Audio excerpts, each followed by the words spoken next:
Hi ಗೆಳೆಯರೇ, ಎಲ್ಲರಿಗೂ ನಮಸ್ಕಾರ. IPL 2025 RCB ತಂಡದ ಹೊಸ ಆಟಗಾರರ ಲಿಸ್ಟ್ ಹೀಗಿದೆ ನೋಡಿ. ಮತ್ತು ಈ 6 ಹೊಸ ಸ್ಟಾರ್ ಆಟಗಾರರನ್ನು ಖರೀದಿಸಿದೆ RCB ತಂಡ.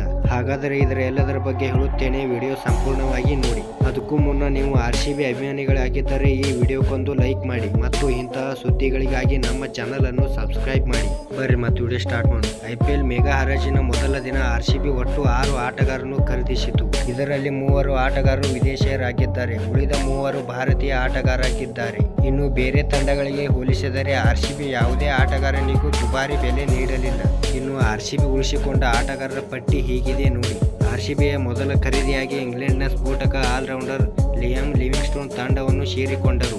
ಅವರನ್ನು RCB 8.75 ಕೋಟಿ ನೀಡಿ ಖರೀದಿ ಮಾಡಿದೆ.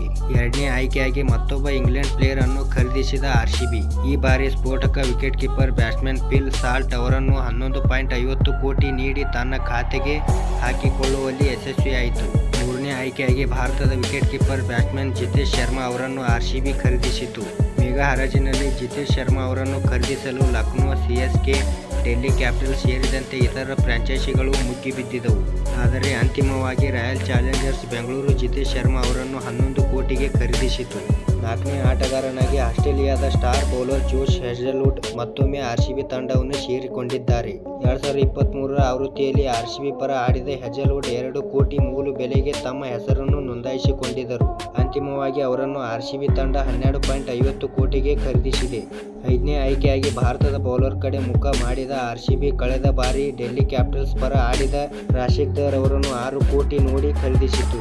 ಇದರೊಂದಿಗೆ RCB ಪಾಳೆಯದ ವೇಗಿಗಳ ಸಂಖ್ಯೆ 3ಕ್ಕೆ ಏರಿಕೆಯಾಗಿದೆ. ದಿನದ ಕೊನೆಯ ಖರೀದಿಯಾಗಿ ಕಳೆದ ಬಾರಿ KKR ತಂಡದ ಪ್ರಮುಖ ಸ್ಪಿನ್ನರ್ಗಳಲ್ಲಿ ಒಬ್ಬರಾಗಿ ಕಾಣಿಸಿಕೊಂಡಿದ್ದ ಭಾರತದ ಸ್ಪಿನ್ನರ್ ಸುಯೇಶ್ ಶರ್ಮಾ ಅವರನ್ನು RCB 2.2 ಕೋಟಿ ರು ನೀಡಿ ತನ್ನ ತಂಡಕ್ಕೆ ತೆಗೆದುಕೊಂಡಿದ್ದಾರೆ. ಧನ್ಯವಾದಗಳು ಇಲ್ಲಿವರೆಗೆ ವಿಡಿಯೋ ನೋಡಿದ್ದಕ್ಕೆ. ವಿಡಿಯೋ ಹೇಗೆ ಆಗಿದೆ ಎಂದು ಕಮೆಂಟ್ ಮಾಡಿ ಮತ್ತು ಇಂತಹ ಹೊಸ ಅಪ್ಡೇಟ್ಗಳಿಗಾಗಿ ನಮ್ಮ ಚಾನಲನ್ನು ಸಬ್ಸ್ಕ್ರೈಬ್ ಮಾಡಿ ಮತ್ತು ಹಂಗೆ ನಿಮ್ಮ ದೋಸ್ತರಿಗೆ ವಿಡಿಯೋ ಶೇರ್ ಮಾಡಿ. ನಮಸ್ಕಾರ.